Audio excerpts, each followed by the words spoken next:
So this is a video about a very unusual and interesting event that we have coming up on September 26th. That's of this year. So in only about 2 months' time exactly, Larry Hoover is actually going to leave the Supermax prison in Colorado where he's being held and appear in court before Judge John Blakey for a hearing to potentially have his federal sentence basically ended so he can get freedom. Now, for people that are possibly getting excited about this, he still has his state sentence that he would have to get overturned as well. And if he cannot get the state sentence overturned, that would still be served in federal prison. So he basically would just possibly stay where he is or possibly be transferred to another federal prison and given some more freedoms, but he's serving a state sentence of 150 to 200 years for a murder that he ordered in 1973. Okay, and that's not the one that's got him locked up at the Supermax. He's locked up at the Supermax for basically running a criminal organization from jail. Okay, this was taking place back in the 90s.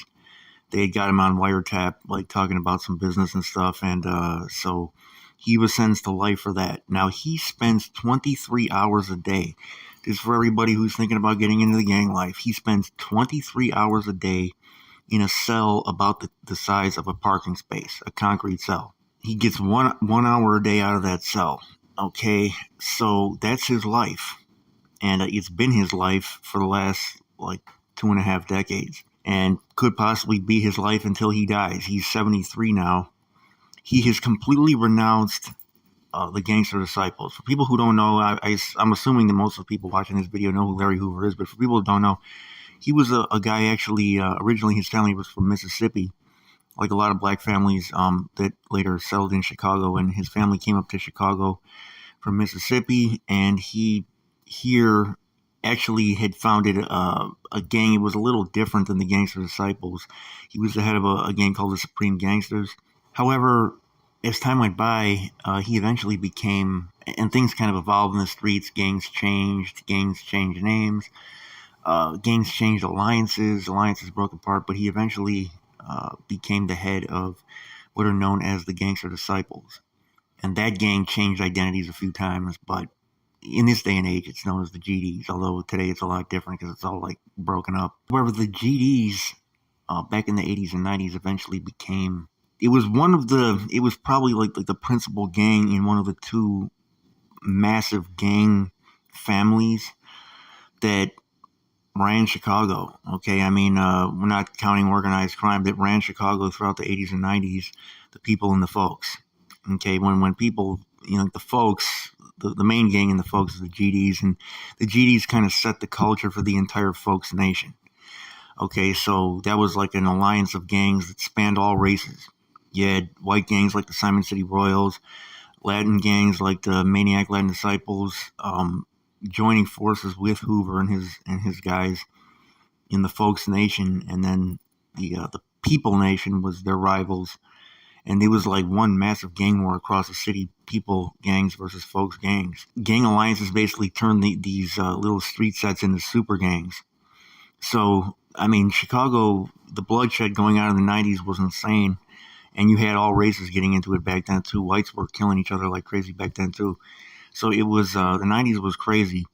And, sending Hoover away, did it send a message? I don't know. I mean, I didn't see it really having that much of an effect as far as sending a message, because guys in the streets were still struggling to get as much power and money as they could, any way they could, through bloodshed or whatever else.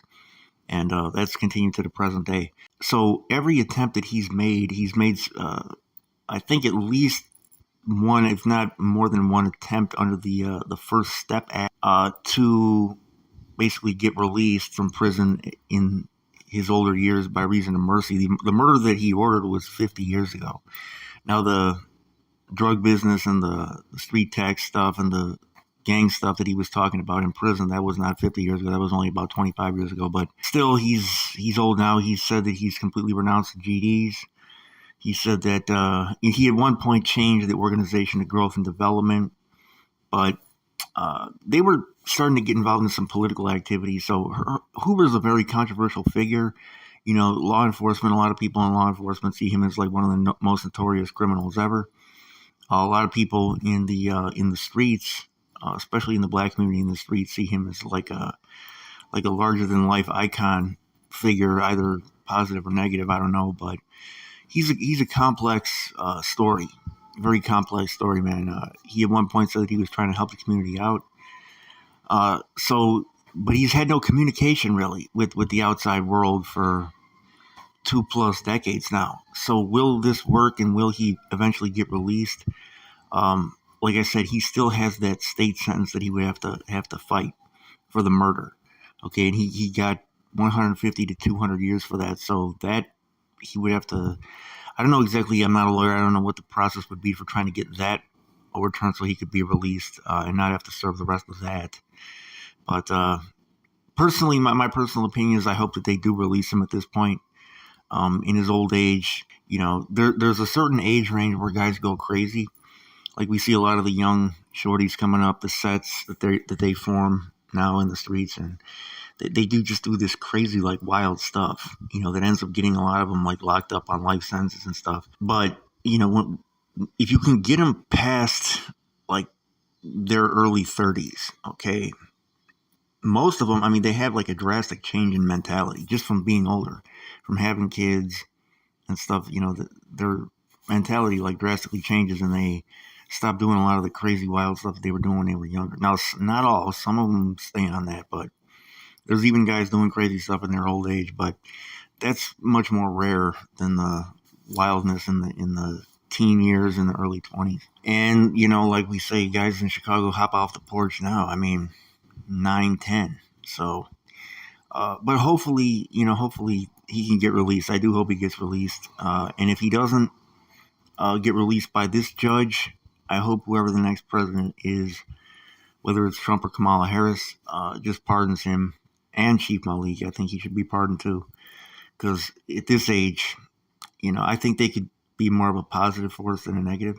But you guys let me know what you think, though, in the comment section, man. Very controversial figure, very controversial story. And he was like, I remember when he went away, this is back in the 90s, I was just a kid, hearing about this. And they were looking at it really, I mean, the people in the neighborhood were looking at this really as like the black form of the mafia. I know they had the Black Mafia family, which had the name Mafia, but the GDs really is the closest thing that I see that the black communities had to the Mafia.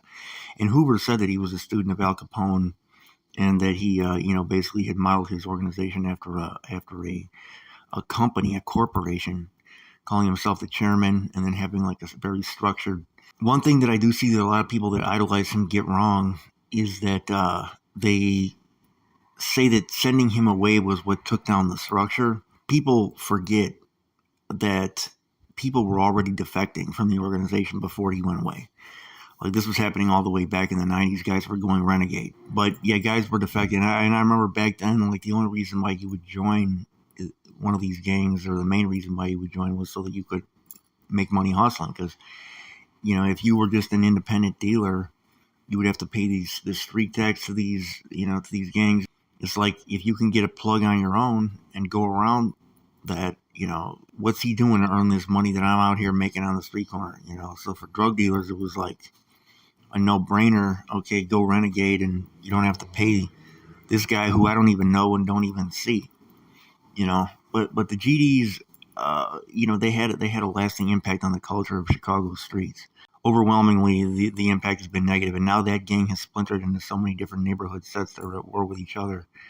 It's kind of like the Crips out in California. That the number of lives that have been lost over that is just insane.